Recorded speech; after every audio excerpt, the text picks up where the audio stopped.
All right, guys, welcome back to another episode of the Southern U podcast, where we seek to educate landowners here in the Southeast on all things land related. We cover everything from hunting to timber, ag, and just about any other shenanigans that we can get into. Yep. My name's Taylor McMurtry, and I'm joined to my right by Mr. Jeremy Ferguson. Yeah, I swapped places this time. You did. You swapped. Matt's usually on the right. I know. Matt's too cool for us today, though. He had to go do something that would be productive and make him money. And It tickles me to death because his wife called me just a minute ago and was like, "Hey, in case you're looking for Matt, he's with me, and he burned his phone in a site prep fire today. So he is sans phone, and everybody's trying to get a hold of him and calling me. Yes. So we're trying to get through burning season, but that's how it goes.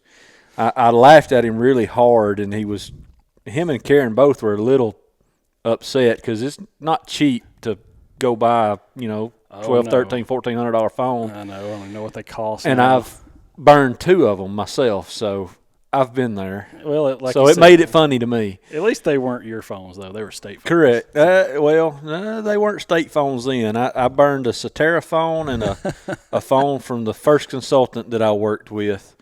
And that phone was almost indestructible. Yeah. Until the fire got it. It had been run over, washed in a washing machine, dried, the whole nine. The old Southern Link phones were top notch, but no doubt. Anyway. No doubt. And today we got a really special episode. I know you think we say that all the time, but in all seriousness, they're all special. They are special. They are, but this one is particularly special because we have Mr. Michael Maroney of Infinite Outdoors as a guest today. And Michael, thanks so much for hanging out with us today, man. We're excited to get a chance to talk with you.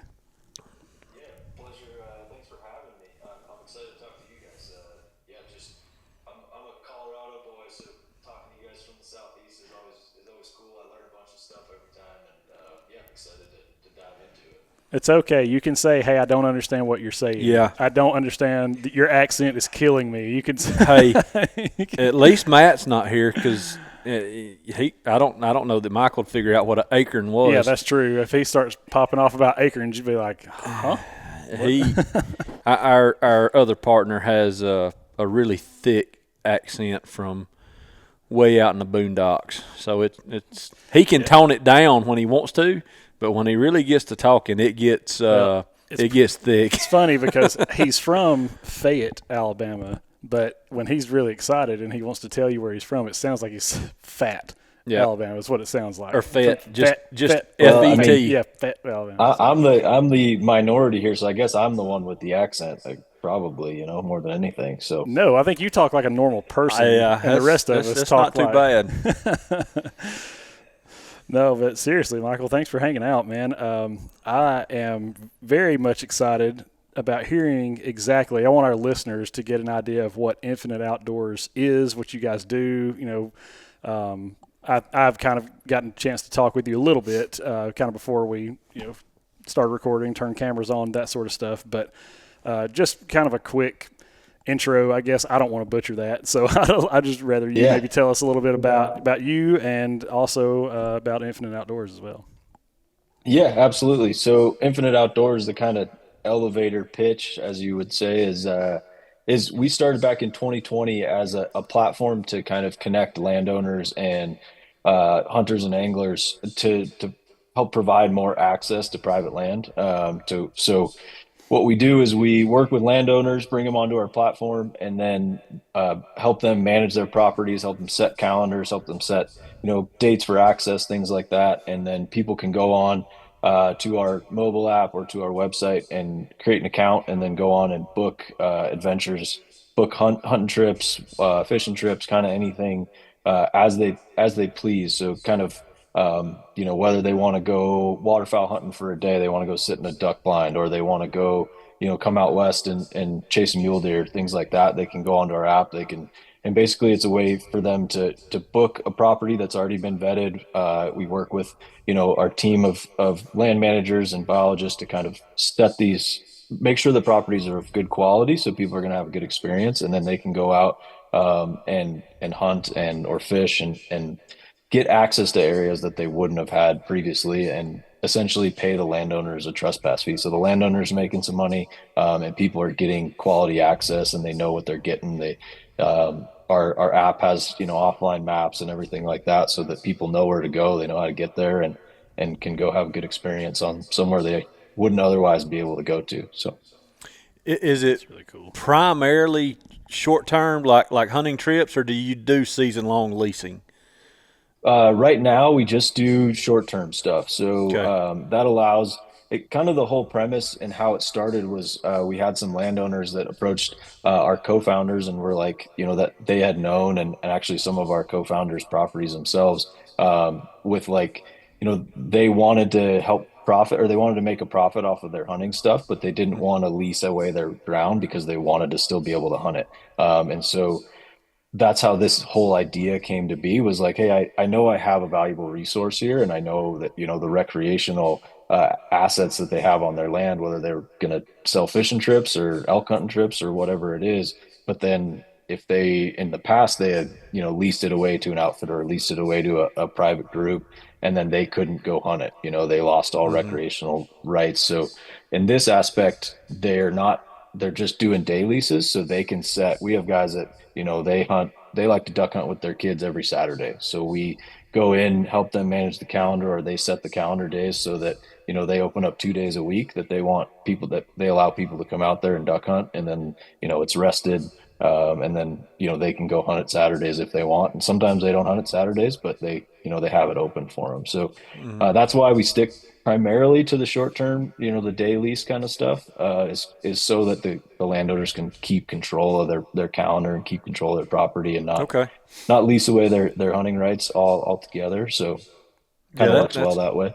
that's interesting. Yeah. And you said that. So, do you guys have the staff that goes out, the land managers and biologists, or is that contract or state or?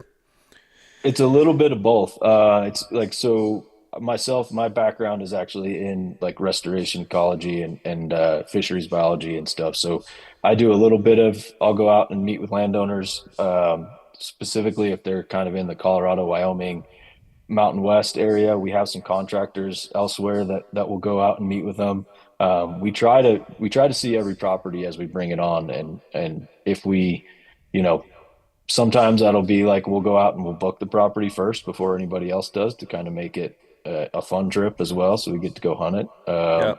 I've done that a few times, and then yeah, we if we have the only time we don't really go see it, which is pretty rare, is if we get we've got several landowners is or not several but a few landowners that are very like they've been hunting it their whole lives. They have all their tree stands set up, they got their food plot set up or whatever it is, and have a really good lay of the land, and that's kind of an ideal landowner, honestly, because then, we can kind of help them manage, look at different things and help them manage how many days they want to hunt it or what they want to do and kind of let them run. The way the platform set up is so that a landowner can really take full control of it if they want. We'll help Mm-hmm. them and make sure that their platform or that their property is good for the platform and is going to do well, but we can also have the landowners that kind of just want to manage themselves and let it roll. So Yeah, well, that's cool because I think I speak for most Southern guys around here.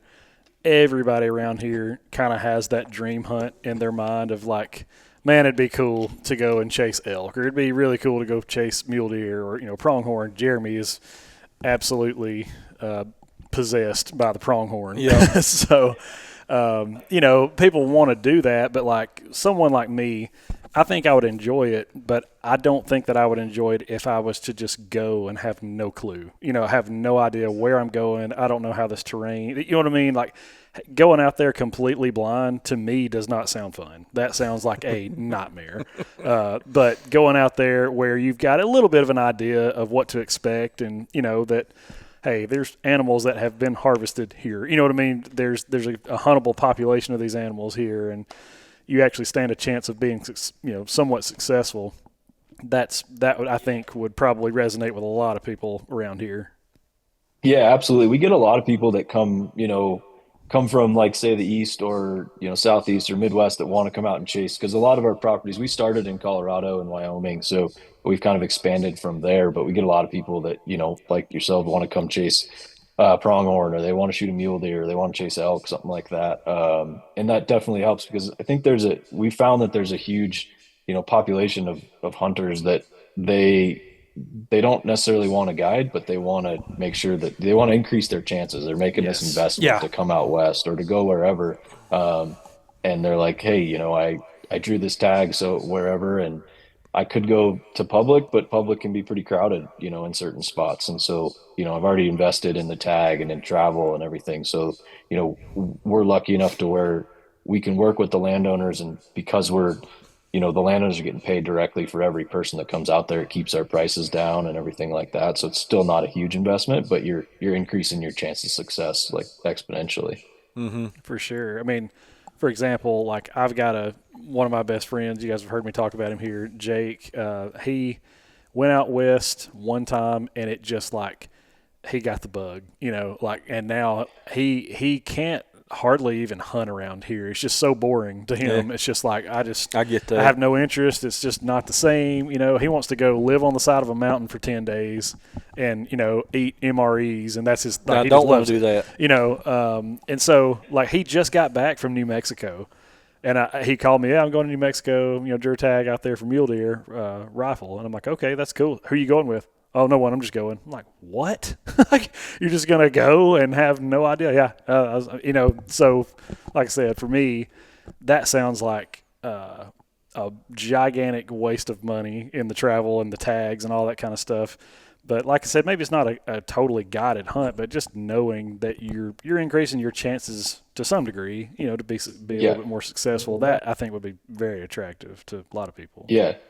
And kind of the reverse too. Like we're not, I've done a decent amount, not a decent, a small amount probably comparatively of like whitetail hunting out east, and so as we get more properties in the east and Midwest and stuff like that, I've gone to several of those because that's, I'm the other way. I get to hunt elk close to home. I get to hunt mule deer, pronghorn close to home. So kind of the I don't have anywhere to go if I go out east, kind of thing. And so we kind of get that both, like people that travel a long ways, and then people that maybe can't afford a full lease, or they don't want to get an outfitter. So they're like, hey, I want to take my kid out, or I want to go to this property, and I've been hunting public and striking out. So they kind of find a spot close to home and can do that as well. So it kind of works both ways, but I like to go, opposite of you guys. I like to go east a little bit and chase whitetails in November and whatnot as well. Sure. Well, if you decide to come to Alabama, don't come in November. Yeah, that's true. Yeah, I've heard January, right? Yeah, Yeah. late January. Yeah, late January and or maybe February, or if you just heck, if you want to hunt them like some of the Alabama guys do, just come turkey season. yeah. Let's say we got some outlaws around So here. that's bizarre to me to think that, that January is a rut, like because we're, everything's in winter range and not even thinking about it by then here. Yeah. Yeah. The only time I've been to Colorado, my wife and I, she had a conference, and so we just kind of made a trip out of it. But we went to Denver to start with, and then to Colorado Springs, and it was wild because I think we landed on like April the 19th or 20th or something. Remember, because 420 stuff. Yeah. But I remember Y'all been good there then. Yeah, our flight got delayed because there was so much snow on the ground, like we couldn't land. And I mean, around here in April, it's it's pretty hot usually. Oh yeah. In April, Yeah, like, it's getting warm. but we couldn't land. So I've chased turkeys many times in April and early May and in the snow out here. So it's a different. Well, it's not as fun, but you can our do it. biggest snow event, of our lifetime, was actually in April. But that was 92 or 93. 93. Yeah. Yeah, we got about at our house we got 3 foot, 3.5 foot or so. Yeah. Wow. But that won't happen again. No, I remember my dad like sitting me like in the snow, and it was at that time. I mean, I think I was 4. Oh, so I'd go down Taller and than you. The snow is like this, and I'm like, get me out of here, man. Like, Yeah, it's starting to pile up here. Not necessarily in the Front Range, but I think over Thanksgiving the mountains got 2.5 feet of snow, in 3 days. So Yeah, I was in Kansas up until the 24th. Right before Thanksgiving. Yeah, right before Thanksgiving, and one of the guys that was with us, he left early to go back because they got dumped on right there close to Colorado Springs, and he was trying to get home to help his wife out. Yeah. Where were you in Kansas? I was in the Manhattan area. Okay. I'll leave the town out. I was nearby, like the 10th. We have some properties right there by Salina. Okay. To Salina, I was there the 10th through the 14th, or We were there at the same time. I was there the whole month. So yeah. Yeah, I up think I until hit the lockdown perfectly though, that rut lockdown, as far as I know. I mean, I'm not a whitetail expert. well, I can tell you for hunting there in that area for many years now, this year was odd.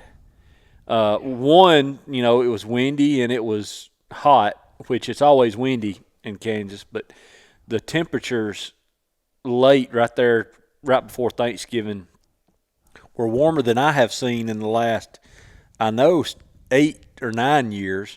It may have gone back even further, but our deer, our bucks, it just peak and valley is never one just really good peak for a handful of days and then start to tail off like we normally see. It would be strong deer movement when the weather was decent, and then when it warmed up, you may not see a deer for a day or day and a half, and then it kind of cool off a little bit and they'd get back up. It was just late evening, early morning movement is all we were seeing. I mean, we still killed our target number of deer and 2 right there around 180, so it was a good time, but it just wasn't what it could have been. Yeah, we had a guy that was hunting a different, like one of our infinite properties, but a different one that I was on, and he killed a real funky, like they taped it non-typical, like 181 or something like that. Mm-hmm. The night I showed up, so I was all amped, like, oh, they're firing up, and it was pretty quiet. So saw some good deer, but just nothing close enough. But yeah, for sure. Well, Michael, I kind of gave you a little bit of a rundown on the phone about kind of how we do stuff here. I'm just going to throw a few questions at you, and just so you guys know, just like always, nobody's teed up. Nobody knows what the questions are going to be. So hopefully Michael gives us some off-the-cuff answers. And and if you don't, I'm going to dig pretty deep. I'll get some kind of answer out of you. A good one. I'll see what I can do. Yeah. I was in the lease business for about 10 or 11 years. Handled a little over 350,000 acres in 3 states. So I enjoyed the business, but I sure got tired of it. Yeah, I hear you. Well, we'll start you out with an easy one here. I think this ought to be a kind of lobbing up softballs. But what's the most popular game species that your clients or users are going after? Like when people are using, hitting up Infinite Outdoors to chase a particular animal, which one is it? Yeah, so because of where we are and where we kind of our home base, we started waterfowl is probably the biggest. So we've rated more waterfowl hunt trips than anything. In the state of like Colorado and Wyoming, where we have a lot of properties, there's very little like good public land hunting for waterfowl. There's some, but it's definitely gets pressured pretty hard.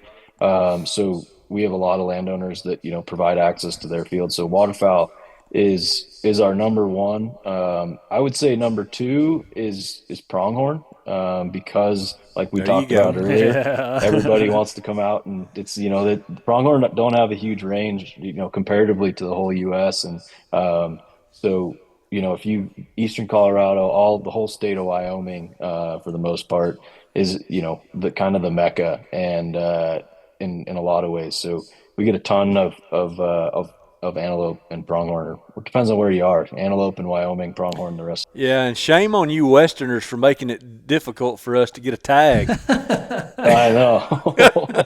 it's hard. I mean, it took me 5 points to draw, 5 years to draw, in the unit right by my house. Yeah, And like, and go to Wyoming. If you're a resident of Wyoming, you're living sitting pretty, you're yeah. living large. But if you're not, it takes a while. Well, I drew a Wyoming tag, an archery tag on pronghorn last year, and it, Nice. it took it took me. Well, I didn't go 1 year, so 3 years, but we felt confident I would have drawn the second, but just Yeah. couldn't make the trip. And I don't honestly remember how the tags work exactly because we were putting in for Montana and Wyoming. My buddy actually drew both, and I drew Wyoming only. But good time. Oh yeah, I killed a Pope and Young buck. We hit it perfect as far as the rut goes for decoying. Yeah. We we didn't take one to the body, but we had to abandon our decoy, and I had to abandon my bow on one Yeah. particular instance. Yeah. So that was a blast, and that's what got me. Is if I can be there and they're acting like that, I'll be out west doing that every year. Yeah. Assuming Usually you get like a tag. that, because archery season typically ends end of September, and that's right around the peak of the rut is that Yep. end of the September, but it'll carry into October. Like I shot my buck October this year, October 7th, and saw him at 400 yards, and he had a doe, and she saw us. We were just laying there in the grass, and I think I just kept waiting. He kept coming, I shot him at 45, 50 yards with a rifle because didn't Yep. have my bow, but I should have, because Yeah. he would have kept coming too. They're But definitely curious animals. That's funny. Just how they act so different out there on the prairies. It's so much fun. I know the camaraderie and all that with the rifle hunt, and you can stand around and there can be 5 or 6 of you or 4 or 5 of you and kind of go off and do your own thing. But having 2 or 3 guys, trying to work and stalk and kill them with a bow, it eats me up. I mean, it yeah. eats me up. I agree. It's challenging, especially if you go early. If you're in the rut, it's a blast. If you go early season with the bow, it's challenging because they see everything, Yes. But they get pretty dumb during the rut, so it's pretty fun. They're curious and dumb, and it's a blast. We kind of figured that out. Another friend of mine and I, we spent 15 or 16 days hunting northwest Nebraska 2 years ago, and we didn't kill a buck. We were doing it ourselves. We were hunting public land, and just from talking to some folks, we had access to a couple of private places. But that was a tough hunt. I'll Yeah, be honest. But we were there early. We did not get there for opening day, but we were only 7 or 8 days after. But you could kind of tell that just in those 7 or 8 days that those animals had seen a lot of people. yeah. They get wise real quick, and then they get dumb real quick, and Yeah. then they get wise again. So, but they're a blast. Yeah, they're some of my favorites. That's cool. So I guess I don't know that this gets harder, maybe just a little bit. Yeah, Taylor, come on. Yeah, Hard hard questions. questions. Lay it on me. So just out of curiosity, what trends have you seen among your clients or your users for Infinite when it comes to like hunting out of state? Is there anything like I know you said that waterfowl may be your most popular animal, but is there like are you seeing where people are just really wanting to go and hunt like peak rut times or something like that, or is there a different trend that you're starting to see maybe early season or later season or a particular state that people are really wearing out and or something like that? Yeah, I think that we've had first thing that comes to mind is all the different tag allocations that have come out in Wyoming and Colorado, particularly Mm-hmm. specifically for we had there's kind of twofold. We have in Colorado they're getting rid of a lot of the over the counter elk tags. So like that kind of came out this summer that next year they're gonna everything's for out of state is going to be, a entry. There's no more over the counter for archery anyways. So that kind of pushed a bunch of people to like really like elk was huge this year. Everybody wanted to come elk hunting because they were worried they didn't have any points. Yeah, they went ahead and burnt those points. Yeah, and they're worried that next year. And although I think that, you know, to my understanding, what I see happening is like, yes, it will be, you know, everything's going to be limited draw, but it's not going to, there's going to be leftover tags, or they're going to be, it's not going to take points to draw these tags, these areas that, already have leftover tags when they were, over like in different seasons. So I don't see it as a huge issue, but it definitely like the scare tactics were out there. So there was some, there was a big push for elk in Colorado specifically.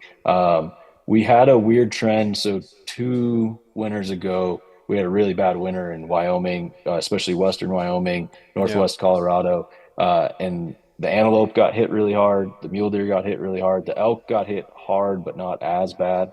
So we lost it. There were some areas where, I think 80+% of the herds got wiped out because of these big storms. Because typically, they have their big winter range, sagebrush. It's not much out there, and even if they got a foot of snow, they can find grass, they can find forage. But it was you drive through that sage and like the roads through the sage, and it was 4 feet high of snow, so there was just no food, and so what the trend kind of went the opposite way, where people were afraid to apply for Wyoming because they're like all the animals are wiped out. But what was weird is like I don't know if like Wyoming, there's more or less a mountain range that runs through more kind of the middle, like eastern central, north to west, or north to south, sorry. And pretty much west of that, it got hit really hard. But to the east, everything was fine. It was a average winter, and so it was a weird kind of, everyone's like, don't apply to Wyoming, but the eastern part of the state was fine. The population was healthy, everything like that. And so it kind of took a year, and then everybody was like, oh, we're doing okay. And then now people are flooding into that side of the state and staying away from the west side of the state, which is good. That population needs to recover, but it's definitely created point creep has gone way up because of that, and tag prices, everything has gone up because they can't give away as many. And so that's been interesting. We've had, we got the out west, we got CWD for the mule deer and everything, and the elk. People are kind of the game and fish trying to manage that. That's affected like where people go in terms of trends and whatnot. But so it's highly based on tag allocations, I would say, is kind of what basically creates those trends as well. I mean, we see that many places that we go. I mean, it's not tag allocation, but I guess the thought process of the hunters back, I think it was 07, maybe 11 and 14. I know 07 and 14 were big HD years for the Midwest. We saw, I mean, as an outfitter, we had a place then in Pittsfield, Pike County, Illinois, and people just didn't want to come. They had the opinion that all the deer were dead. Now, granted, there were less mature deer, but he still killed plenty of mature deer. But talking to my buddies that are still kind of up there, it has swung back hard the other way, and they're talking, as many people, if not more, back in that area than there was, before. And I think I think social media and internet and YouTube helps that, and I say helps, maybe exacerbates is a better word. It can make it better or worse. Influences. Yeah, either one. But Kansas. I talked to the game warden and the biologist in our local area. And I mean, they made mention, directly of Chris B. in his video on Kansas public land, how it just made people want to flock to Kansas and go to public land. And they're like, we can't really handle this influx of people. And that was one hunting season. Later, it just flipped right around on its head. So I can see that information is quickly gathered now. Which I guess that helps y'all to an extent. It does. It definitely creates trends for sure, in terms of like where people are influenced, and everybody posts everything that they shoot or don't shoot on the internet. And so people see that, and then, you know, or they see their buddy goes out and, shoots a Merriam out in Colorado or out in wherever, and then they all want to come up here and do it. And it Yep. just grows like wildfire. So, but yeah. Well, it's crazy in the business that you're in and we're in, the way we think about it. Me personally, I don't want anybody to know what I'm killing. I don't want them to know where it's at. But for our business, we want everybody to see it and know where it's at. So it's been a catch-22 for me. I still struggle. I do not like talking about where we hunt, here at home, because we have a bad enough problem as it is, with neighbors. But it can be challenging, trying to find a common ground or middle ground of putting out information and not giving everything away. Oh, absolutely. I mean, we see that every day on our app. Like we try to provide as much information as we can on the property listings and, where they are and things like that. But, people want a detailed view of the property boundaries and everything Mm-hmm. before they book. And I'm like, well, that kind of defeats the purpose, because now you're just going to go call the landowner and say, hey, I want to Yeah, come hunt this. And the whole purpose of one of the purposes of our app is so that we can help manage that and be that point of contact, so the landowner can do landowner things. He can keep that's right. farming, he can keep ranching, and not be getting all the tire kickers saying, hey, I want to come Well, on your that come hunt your property, like yeah, that's kind of the point of, having them be able to do their thing, and we can help them and keep them hands off as they want to be. and that was a direct question of mine, and Taylor may have been going to ask it, but like you said, he doesn't tee anybody up, and he doesn't tell us what questions he's asking, so I don't know what he's Never. going to ask you. Um, how does the site work? Is it I create a username and I can gather unlimited information on these tracks, or am I having to pay a monthly annual membership to get a little bit of information, and I can pay more to get more? How does that all look? Yeah, so we have everything in terms of like where the properties, general locations of the properties are, the availability, everything, price, all that stuff, property descriptions. That's all free. Anybody can go onto our website, or they can download the app. If you download the app, you do have to create put your email and password Right. in there, create a username. And that, but there's a free version of the app, everything like that. And then in order to book anything, and part of it is the liability stuff built into it, is you have to become a member, which is $40 a year. And that Okay. gives you access to like some updated app features like 3D mapping. You can drop waypoints, you can do the whole thing. There's actually free public land data for the whole country that's on the app if you just create an account. So we kind of give that out there to everybody. But that's more or less, the other thing you get is like, some companies will do like their elite membership or whatever membership, they get Yep. discounts on gear and things like that. We do the same thing. So we work with Okay. companies across the industry and do that. And that's with the paid subscription. But other than that, everything that you can see on the free version you get paid is the same kind of thing, for Okay. the most part in terms of information. And then when you book a property, you get the property boundaries automatically downloaded to your phone. You get descriptions, you get directions, like turn by turn directions, how to get there, where to park, if there's a blind or if there's a tree stand. All those are uploaded right onto your phone on the app. You go in, invite anybody that you want to go with. They all just accept an invite, create an account, same deal, and then put in your vehicle information, so that gets transferred to the landowner, so they know who's there and the right people are there, kind of thing. Mm-hmm. So It's pretty cool. That is cool. I'm gonna ask a hunter question, not a podcasting yeah, guy question. If I get on there and I'm looking at a particular track, um, can I see past hunting history, just when people have booked and been there this season? And if something's been just hammered, avoid it, so to speak. I mean, I know how people think like I do, to some of that degree. Just curious on that. Yeah, they do, and we that is a feature that we put in a couple years ago, to where you can see on the calendar, like it's big for waterfowl season, right? So we manage all of our waterfowl properties that they can only be hunted 3 days a week max. So there's 4 days of Hmm. rest every week.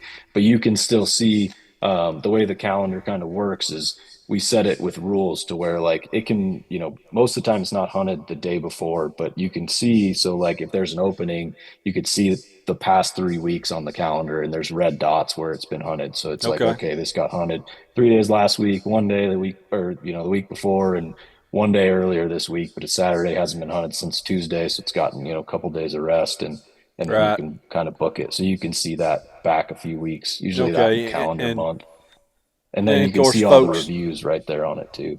Yeah, and folks will read into that information whatever they want to. Either, man, they're killing them here, or man, they've hammered this place. We don't want to go. Yeah. So who knows what they're going to think.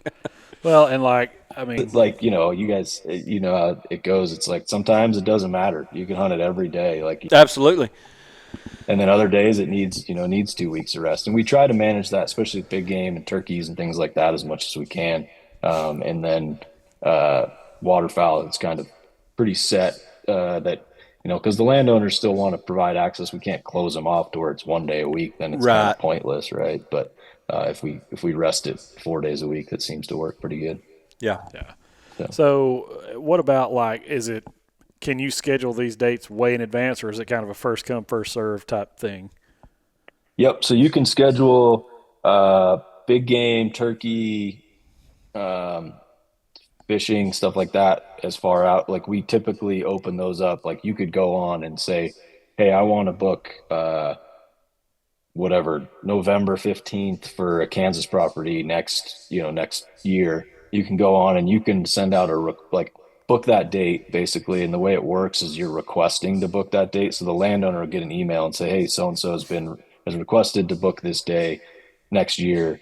And they can either approve it, or if they say, "Oh, that's the day I always hunt with my kids," like they can deny it, and then they'll reach out or to us, and we can figure out a date that works. But so you can book big game out up to a year, probably more in the future, and then waterfowl we typically open up, and like dove migratory stuff we open up like 2 months before the season starts. So it's not, because we gotta also, Colorado and some of the other states are bad about listing their dates too early. So we got to make sure we know the dates when they are with splits and things like that. But try to give everyone a fair chance, because otherwise, you don't want somebody booking the opening day every week, for every year for 3 years out kind of thing. That's not really fair in my Sure. opinion. But Gotcha. Yeah, I mean, I just think it'd be really cool to be able to, especially I guess you give the landowner. I mean, they have the ultimate say so. You know what I mean? They're yeah, going to say, "Hey, that's not going to work for us. Pick a different date," or "Sure, come on." yeah, Either way, but that's good. Or a variety of responses in between. Yeah, really get lost. Whatever. Well, that's cool. I know that you had mentioned that you guys go out to these properties and kind of check them out first. I was curious to know um, what kind of like conservation efforts or management efforts do you guys, other than just, hey, you're not going to be able to hunt these every day. We don't want to absolutely wear these properties out. But apart from that, other than just rest days, what else do you guys provide for those properties in terms of trying to yeah. So it's conserve kind them? of kind of twofold. Depends on how big, how much they want to invest in it. Some of these folks have been doing it a long time, and they're like, I know exactly where this is, this and that. So we'll go and help them, like, some of it's pretty simple, right? They're asking, "Hey, what's the best?" They're new to hunting. They don't know anything about, say it's a goose. They're a farmer, and they're like, "I don't know what I want to plant in this. What's best? What can I do to help, increase my sales or increase the, success on this property?" We'll help them on, what's the best feed, what's the best thing that they can do to their property, whether, you know, and it's pretty simple, it's not anything too drastic. It's whether what they can do that's inside their farming plan. Um, and then it goes all the way up to, hey, you got somebody that's got a big section of property and they've seen X, Y, and Z. Maybe it's out west and they got mule deer and whatnot. We're national private land partners with the Mule Deer Foundation, so we can go in and work with, we've got a couple projects that we're working on to where we'll go into a property and work with like Mule Deer Foundation and analyze what whether they need to change their fences or they need to install windrows or they need to, change whatever they need to do, disc it and put in some different forbs and things like that. To improve that habitat, we've gone all the way up to that scale. So it can be pretty small and just be like, hey, here's some little things you can do. Even like, hey, you haven't done anything with this field right here. If you can disc this and create make a food plot right here, put some alfalfa in or put whatever, clover, whatever it could be for that area. That can be that and hang some tree stands here, do that kind of thing, or all the way up to like a big, larger scale project where we'll bring in some of these national partners and kind of make it a bigger deal. So kind of Gotcha. both ways. Gotcha. That's cool. Yeah, I was just curious. And so, are you guys actually doing? Let's just say that you found a place, a property, and they needed uh, timber cut off of that. Is that something you guys are doing, or are you subbing that out, or having other people do that? Or Yeah, it's kind of more like pointing them in the right direction to have it. Like we're not a huge team to where we have that kind of stuff. I mean, we have contacts to where we could help them be like, hey, this, but we don't have those contacts across the whole country kind of thing. So so that's Right. it's more like, hey, this is the best practice that we see for your property to be a successful, a good sustainable property for mm, whether they want to be whitetail hunting, or they want to whitetail hunt it, or they want a mule deer, or they want waterfowl, whatever it is, or even down to the fisheries side of thing. That's kind of my main background's in the fisheries Yes. world. So So we'll go in and just here's what I would do in a perfect world, and then like how much money do you want to spend on it kind of thing, and then we can kind of be like this is the simple way, and if you want to go big, this is the bigger way that and we point you in that direction kind of thing. yeah. So to boil it down, y'all are giving technical assistance and giving them a plan and consults kind basically. of kind of point them in the right direction and hope that they do something with it.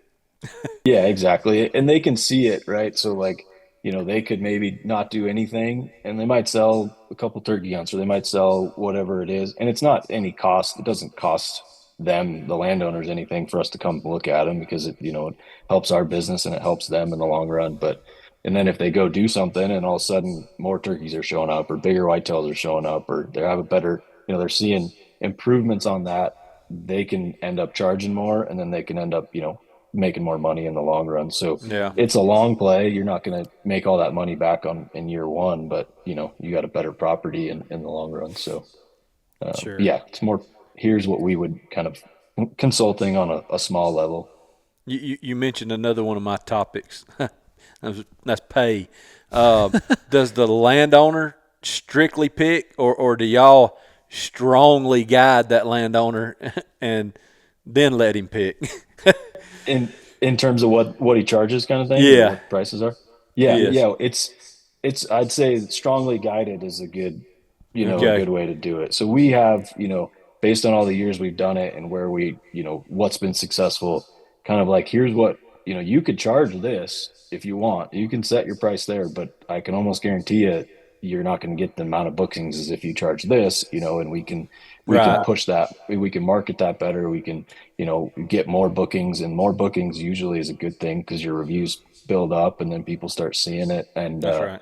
and more organic stuff starts happening. So yeah, it's strongly guided is a good way to put it. Okay. I was curious how that went because from the leasing side of things, I've had landowners that had beautiful places and they say, hey, I want to lease my place and this is what I'm going to ask. And I'm like, well, you can ask the rest of your life. You're not going to get that out of it.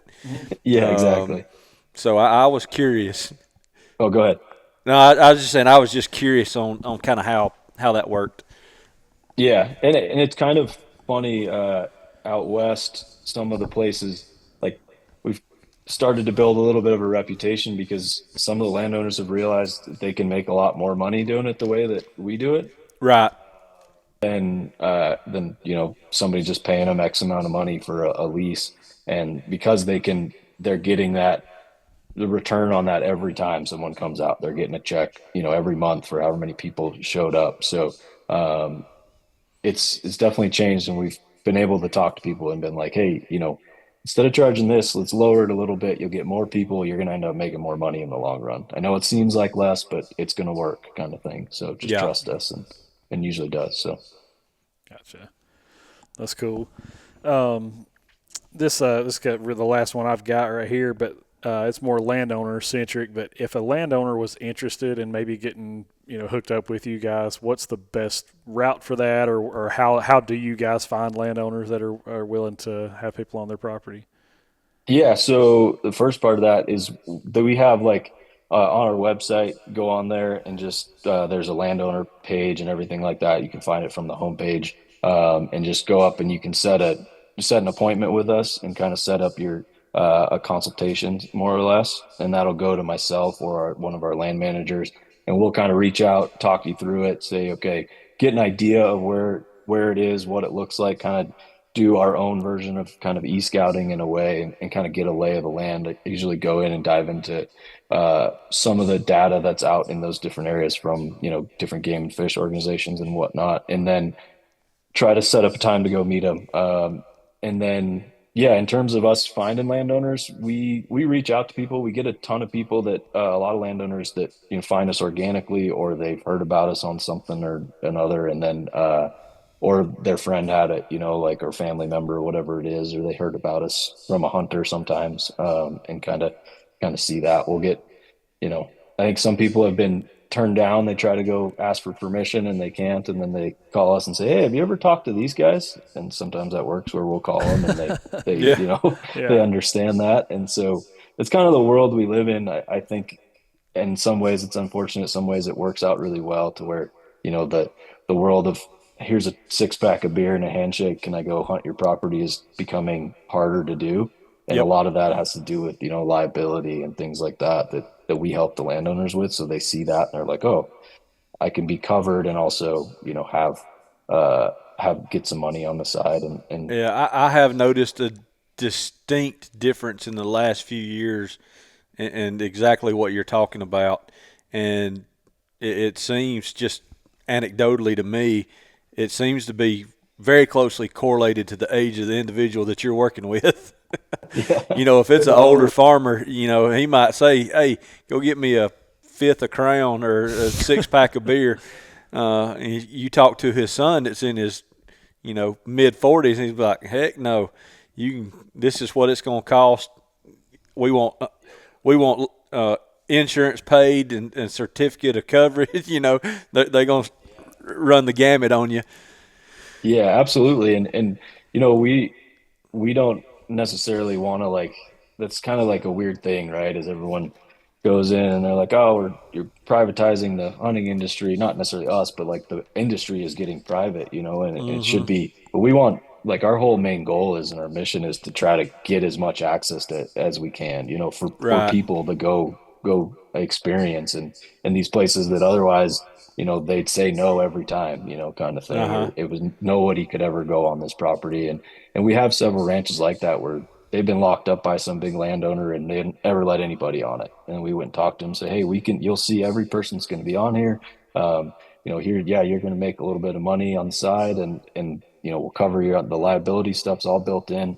And that's really our goal, is to, like, not make it, privatize everything. We want to kind of go the other way and make it accessible to everybody. So it's definitely a battle that you sometimes have to explain to people, but once you kind of keep pushing forward, and they see that, and it helps. And yeah, you have to pay a little bit, but we try to keep our prices to where it's not gonna, it's nothing crazy, to where you can go on and still have a good time, and feel like it's worth it, kind of thing. Yeah. Sure. Yeah. That's cool, man. And But look, if you're a listener and you're kind of tuning in, like, okay, this is Southern U, and we just talked about a whole lot of Colorado stuff. Why? yeah. What are we doing right now?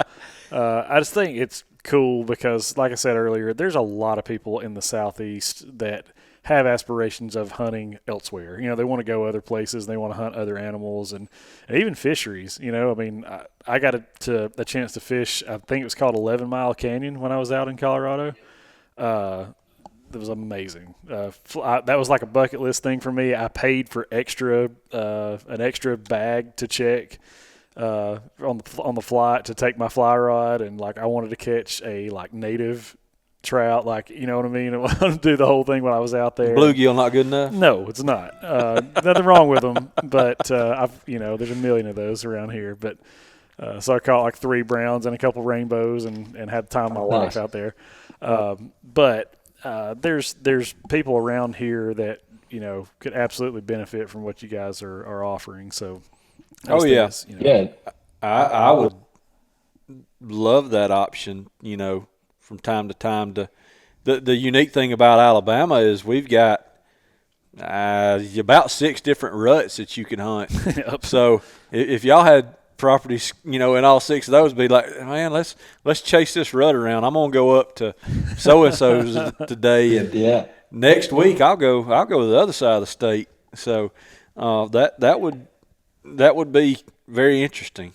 Yep, for sure. Yeah, and like I said earlier, we started in Colorado and Wyoming, and have kind of started to expand out, and have really seen like a need for it in the Midwest and Southeast and the East, to where there's not a ton of public land, and there is, but it's not as much. And I don't want to take anybody's lease away, but the people that maybe aren't leasing their property right now, and they or the people that can't maybe afford to have a lease all year, gives you options, kind of thing. So hopefully, we'll have some. We're starting to creep our way into the to the southeast and into the east and Midwest. So hopefully we'll have some more options, as we continue to grow. Oh, I'm sure you will.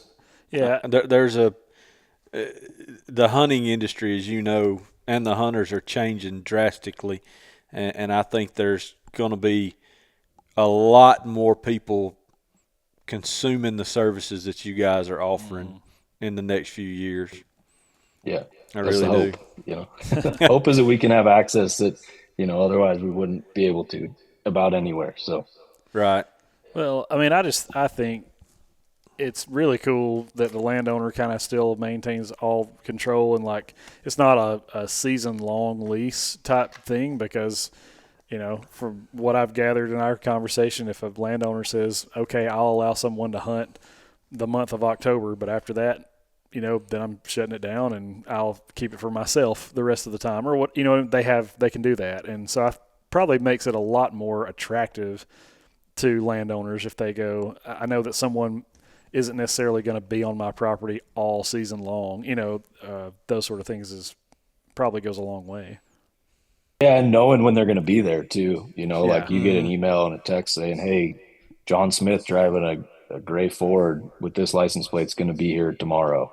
For the next 3 days," kind of thing. And so like somebody shows up in a Subaru with whatever license plate, that's not right. That guy's not the right person. And so that's a big thing. And like you said, Jeremy, to where the generations kind of changing, and maybe those older farmers that they didn't hunt, they didn't care at all, but maybe their son or their kid hunts, or their kids hunt, and they're like, hey, well, we still have this resource here, but my kid likes to hunt. They're always home for Thanksgiving, and I want to make sure that works out for them. So you're not getting rid of that whole your recreational rights or your hunting rights the whole way. So it works well that way. Cool. I've got a loaded question, and it may not be a good one, but it's one that I encountered. Not exactly the same. It's not apples to apples. It's apples to oranges, but through another company that leased ground. How do y'all keep up with, who's out there or who's on the land and doing things with the land outside of the hunters? Is that just strictly the farmer, the owners got to try to keep you up to date on, man, this is occurring, we got farmers showing up here, or we may have logging crews, or we may be drilling wells? Is that just up to them to transfer that information to y'all, or? Yeah, pretty much. And what we're lucky enough to do is, because we go out and meet with all the landowners, and because we have a relationship with all of them, that's kind of something we've tried to do from the beginning, is to not just be like, hey, you listed your property with us, good luck, we're never going to talk to you again, kind of thing. Like, I guarantee our maybe not myself, but our like land management team and operations team could call any one of our landowners tomorrow and get them on the phone. So gotcha. Okay. That's kind of what's cool about it, is to where they're very open to they're very open with us and saying like, hey, and what's cool on the app too is they can go in and say they got 10,000 acres and but they're going to be moving cattle through this Yeah. section, and hey, I got a hunter coming this week. They see that they get an email about it, and they're like, they can go in and block off a certain section that they know they're Okay. going to have cows in, kind of thing. And that hunter gets an updated map and says, okay, I can't go here, but I still got this 8,000 acres I get to hunt or whatever it is. So That's cool. Yeah, yeah, because so I had the total opposite experience yeah. on a place years ago, but yeah, I was curious how that worked. Having that up to date and not even have to, well, you got to pick up the phone, but look at the app. You don't have to call and talk to anybody. Yeah. That would be. We try to automate it as much as we can to where our dev team is really good. They build the whole app in house and everything like that. And our CTO, he always says that, like, I want to make this as easy as possible so that you can spend less time on your phone and on the computer and more time enjoying yourself in the field, which I think is pretty cool. Yeah, absolutely. Yeah, there needs to be a little bit of human interaction, but it's minimal for the most part. Yeah, you know? When people are buying something, they don't want much human interaction. No, that's Yeah. true. Yeah. Well, Michael, that's all the questions I've got to throw at you, man. He didn't sputter or stumble like a single No, he's time. got He the just speech down. Yeah, he got it, man. You've done this a time or two. A couple times. Talked to enough people about Yeah. about Infinite. You gotta. It's such a different topic for a lot of people that you learn to talk about it well and whatnot. But it's also it's been a lot of fun to be a part of. So I feel strongly about what we're doing, and hopefully it's good for a lot of people too. So that helps.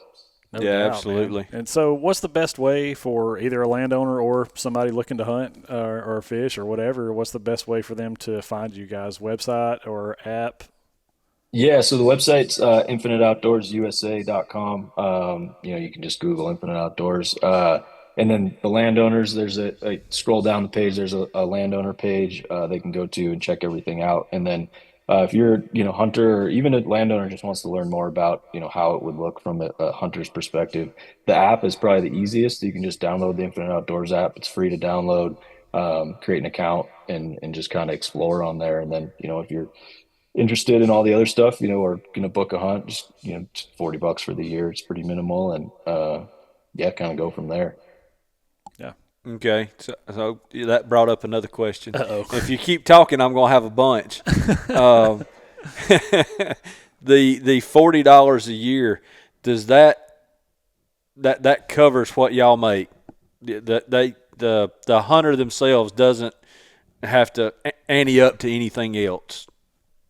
No, that covers like your membership, right? So you get like that kind of helps us with our marketing stuff and all that liability, all that, insurance, Yep. whatnot. And then the landowner or the hunter will pay the landowner like per day that they're going out there. So, Okay. whatever that landowner, we set that pricing, that's what that goes to for that landowner, or the hunter will pay that and the landowner gets paid. Okay.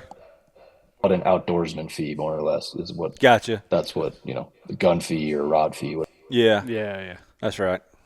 Well, it is more and more is known about businesses. Everybody wants to know how you make your dang money.